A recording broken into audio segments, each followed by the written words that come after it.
Bismillahirrahmanirrahim. Assalamualaikum warahmatullahi wabarakatuh.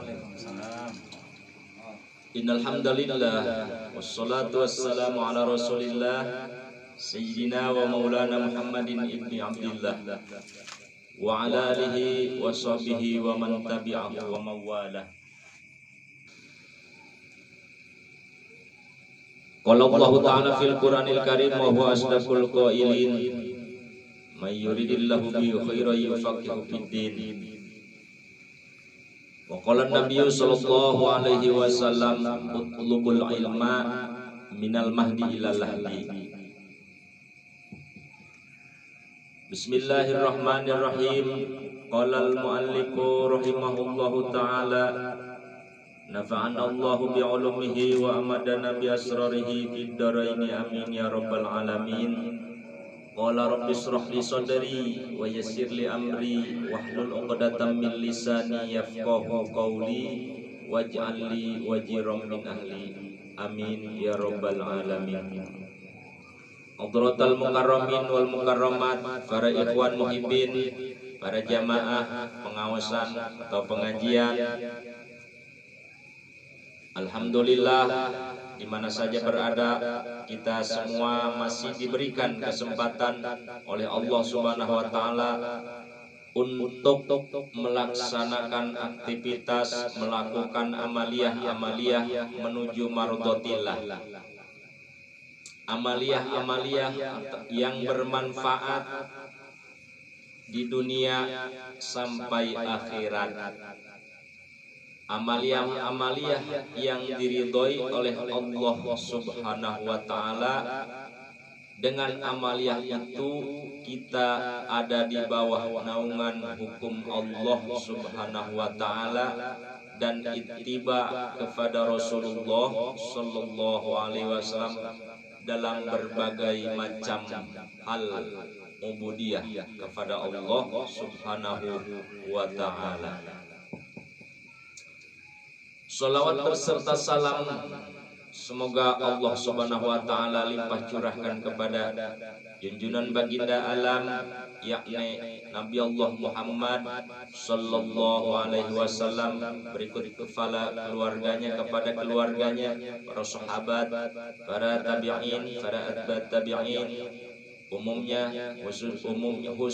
khususnya umat Kangjeng Nabi Muhammad sallallahu alaihi wasallam yang mencintai Muhammad Rasulullah sallallahu alaihi wasallam, yang mengikuti jejak tata cara ibadah kepada Allah Subhanahu wa taala. Alhamdulillah para muhibbin semuanya, pada kesempatan kali ini kita dalam memasuki kajian fikih terkait dalam masalah solat sunnah. Solat sunnah itu katsiratun, banyak sekali, berbagai macam-macam pelaksanaan solat sunnah, dari mulai solat sunnah qobliyah, ba'diyah, solat awabin, solat terus tahajud, solat sunnah duha, solat apalagi banyak. Kalau kita mau menghitung-hitung sunnah-sunnah, di mana asal usulnya itu adalah lil itba'i, al aslu biha lil itba'. Ini asal muasal pelaksanaan solat sunnah ini di dalam Al-Qur'anul Karim tidak ada. Ini atas dasar Rasulullah sallallahu alaihi wasallam melaksanakan ibadah-ibadah sunnah.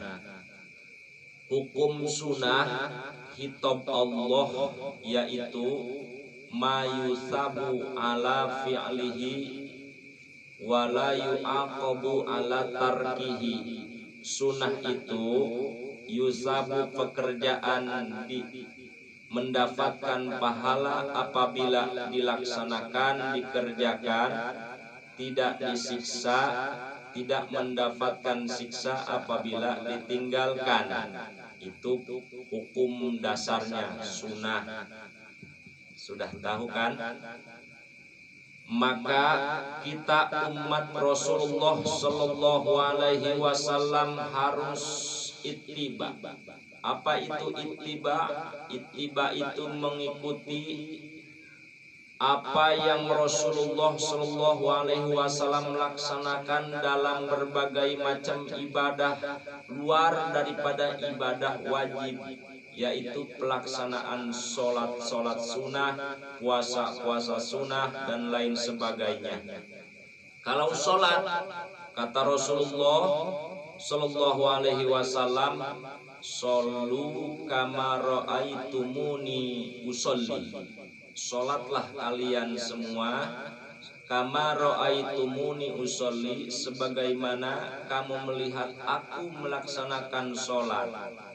Kami atau kita umat di akhir zaman terpisah sama Rasulullah Sallallahu Alaihi Wasallam 14 abad lebih, tidak mengetahui fisik Rasulullah, tetapi kita mengetahui sifat-sifat Rasulullah itu dari para sahabat, ditulis oleh para tabi'in, ditulis lagi oleh atba' tabi'in, ditulis lagi oleh salafus sholihin. Terus tercatat sifat-sifat Rasulullah, yaitu sidik, amanah, tabligh, batonah, yang wajib Allah, yang wajib kita mengetahui sifat Rasul 4 yang wajib, mustahilnya 4, jaiznya 1.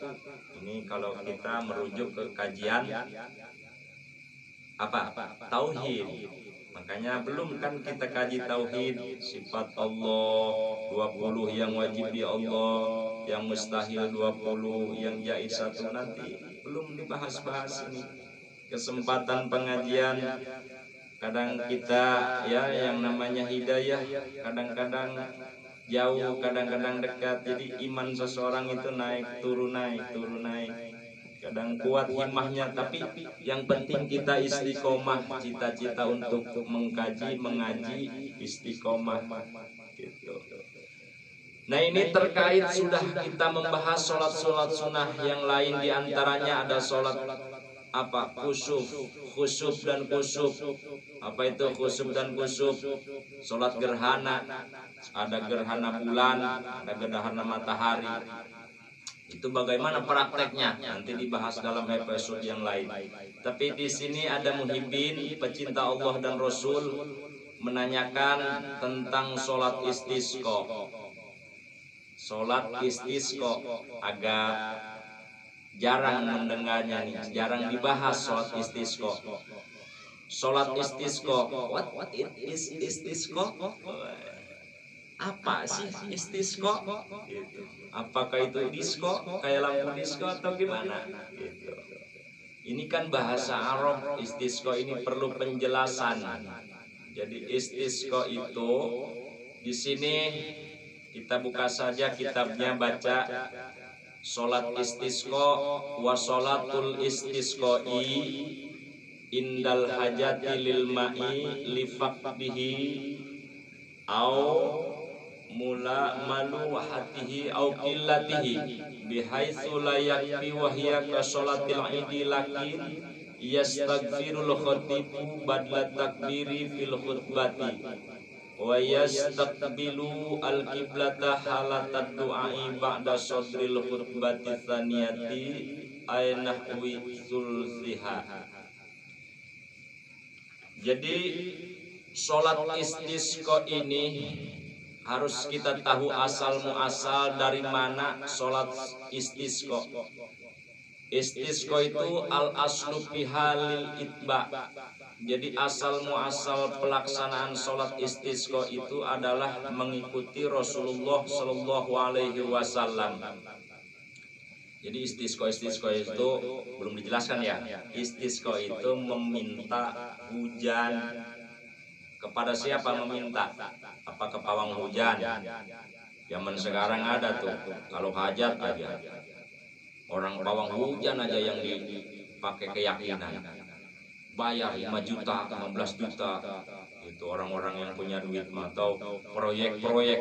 Ini akidah bos. Kira-kira pawang itu bukan Tuhan. Pawang katanya bisa memindahkan hujan. Emang pawang udah kenal sama malaikat pengurus hujan. Ini hati-hati nih keyakinan. Jadi yang namanya hujan itu kan berkah, yang namanya hujan itu rizki. Nggak usah digitu-gituin, kita yakin aja ke Allah. Hujan itu rizki. Wa anzala minas sama'i rizqan lakum. Allah menurunkan air hujan itu akan dijadikan rizki untuk kalian semua. Maka tidak percaya. Kalau hujan katanya tamu nggak datang, emang hujan yang ngatur? Allah semua yang ngatur, bos.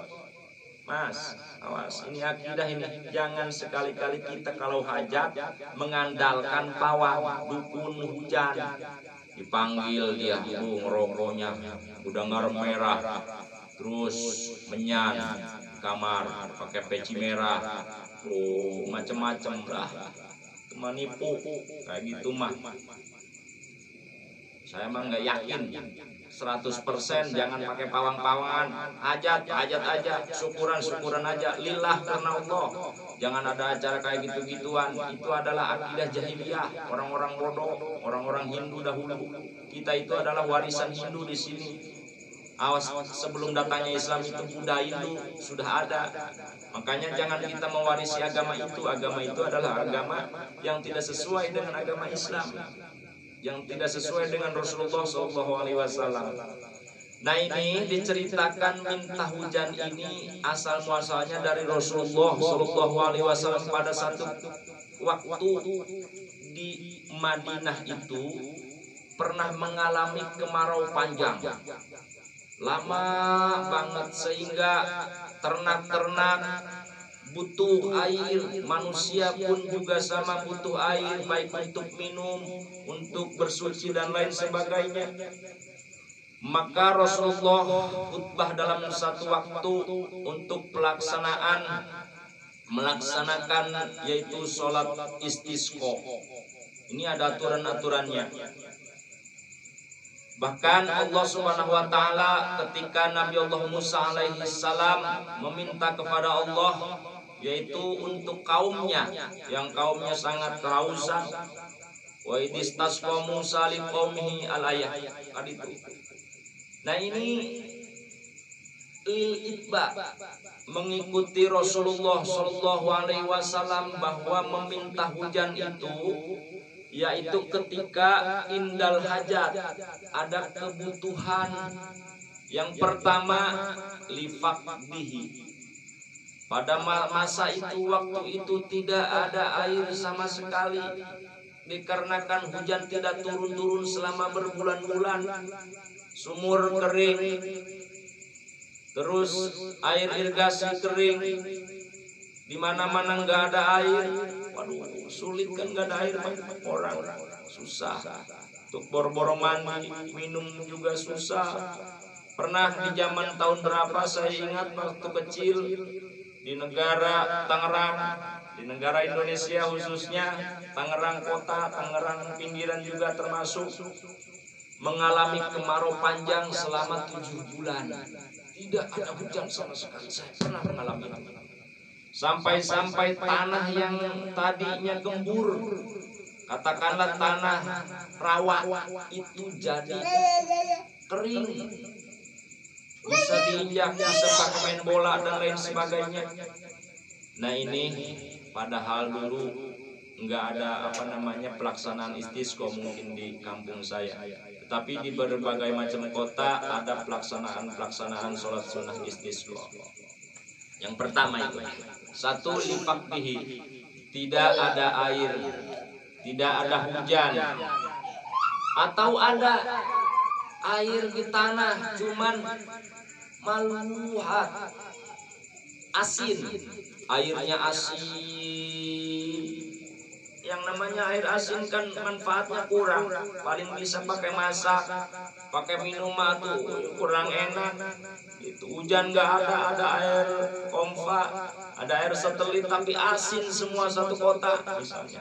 Kan ini aneh, padahal jauh dari laut, asin semua jadi tidak tawar air. Auqillatihi, atau ada air cuman cukup untuk sedikit kecukupan, bisa untuk minum doang, untuk yang lain tidak bisa. Itu merata di berbagai macam kampung misalnya atau kota. Nah, ini harus ada inisiatif kepada pemerintah, instalasi pemerintah. Misalnya kalau untuk urusan kota ini harus tanggung jawab kepada wali kota. Kalau misalnya gubernur memimpin wilayah provinsi, gubernur yang harus tanggung jawab. Artinya mengambil inisiatif ala Rasulullah Shallallahu Alaihi Wasallam melaksanakan sholat istisqa. Rasulullah Shallallahu Alaihi Wasallam, ya namanya Rasulullah. Pada waktu itu kita menceritakan sholat Rasulullah Shallallahu Alaihi Wasallam melaksanakan sholat istisqa. Biasa sholatnya itu 2 rakaat, terus antara setelah melaksanakan sholat istisqa itu melaksanakan 2 khutbah dan berdoa menghadap kiblat. Nah, ini ada pelaturan-pelaturannya. Sebelum kita menjelaskan ke situ, cerita Rasulullah Shallallahu Alaihi Wasallam meminta hujan. Tangan diangkat Rasulullah Shallallahu Alaihi Wasallam meminta hujan. Pada saat itu juga langsung terbukti di langit mendung. Setelah mendung maka turunlah hujan. Rasulullah yang berdoa, tidak ada secuil pun hijab antara hakikat Allah dan Rasulullah. Itu.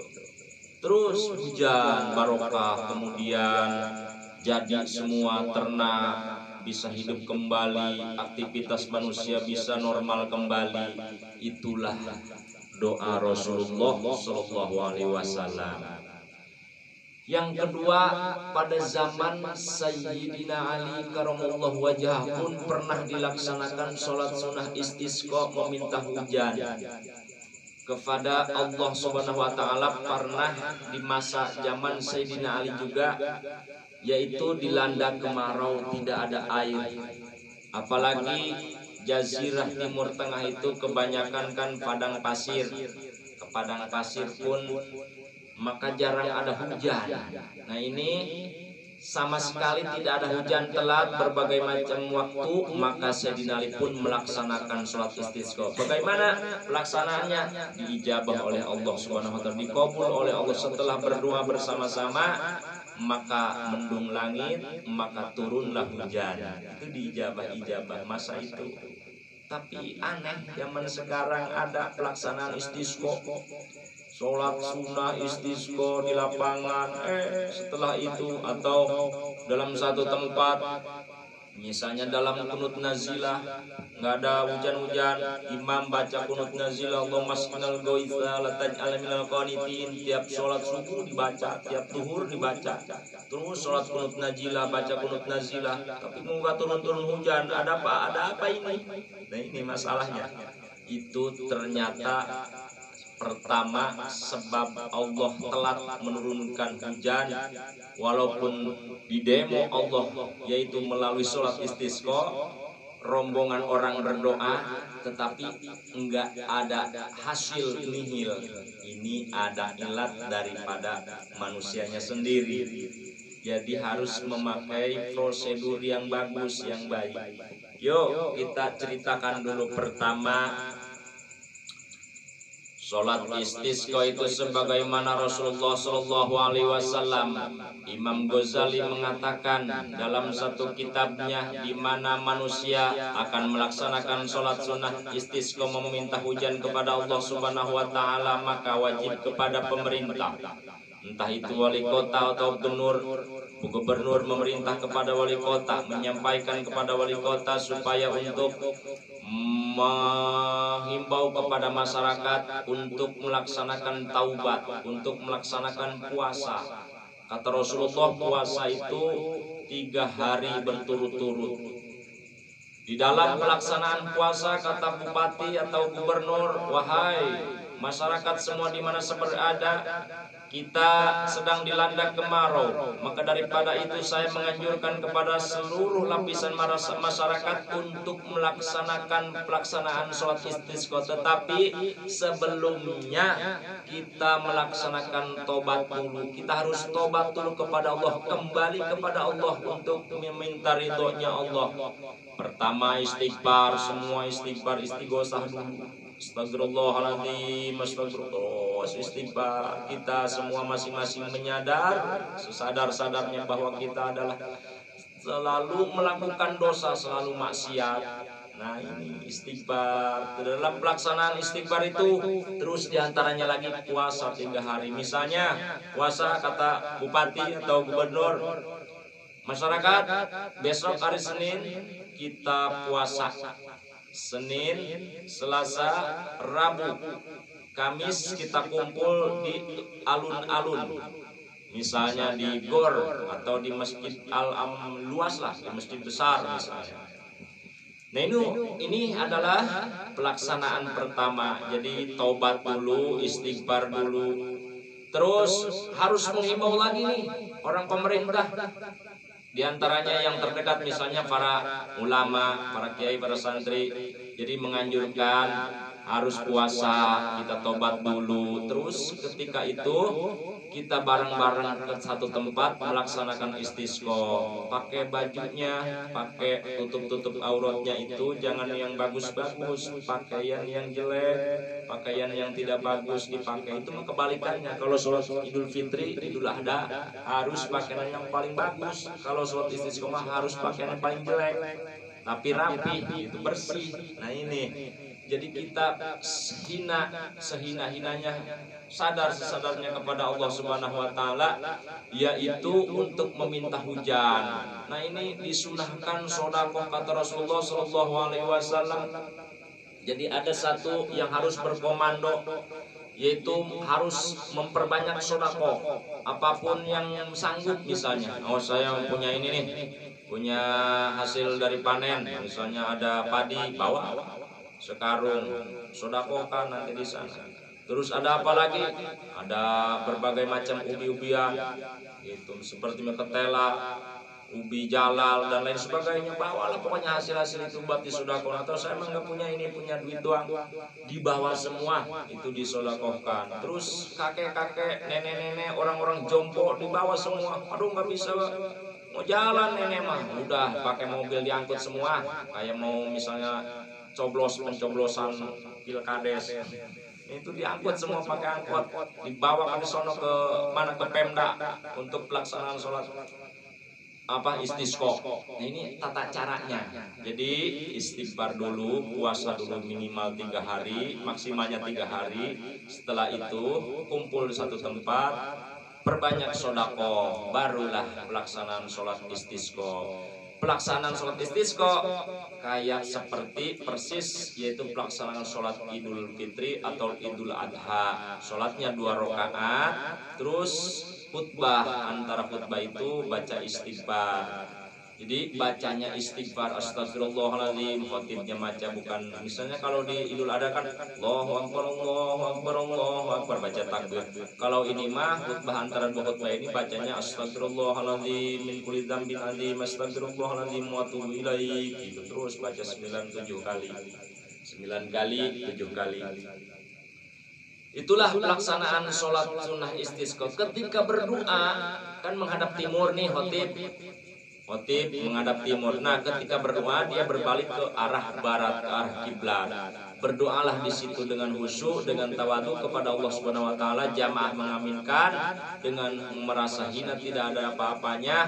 Kita semua ini meminta, butuh kepada Allah untuk diturunkan hujan. Maka insya Allah melalui itu prosedur, melalui persyaratan-persyaratan melaksanakan sholat sunnah istisqa, insya Allah Allah mengabulkan, memberikan langsung pembuktian, yaitu diturunkannya hujannya hujan rahmat. Sebelumnya juga ketika kita melaksanakan sholat sunnah istisqa, disunahkan lagi untuk mandi, masing-masing mandi. Woi, atau mandi gimana? Pan air itu nggak ada. boro-boro untuk mandi. Tuh hukum mah nggak bisa gitu. Kan disunahkan mandi dulu biar kita bersih. Kalau nggak ada air, ada lagi namanya tayamum aja. Nawaitu tayamum kita narik gusli anil istisqa sunatalillahi ta'ala. Saya niat tayamum karena menggantikan mandi dari untuk melaksanakan sholat sunnah istisqa. Tayamum nggak ada air. Atau ada air asin, pakai aja air asin mandi mah, gitu nggak apa-apa. Paling ya rasa sedikit keset-keset nggak apa-apa, biar bersih badan. Ini disunahkan ala Rasulullah Sallallahu Alaihi Wasallam. Sebelum kita melaksanakan pelaksanaan sholat istisqa, maka disunahkan seperti sholat-sholat yang lainnya, yaitu Idul Fitri, Idul Adha, yaitu pelaksanaan mandi dulu. Kalau nggak ada air, tayamum.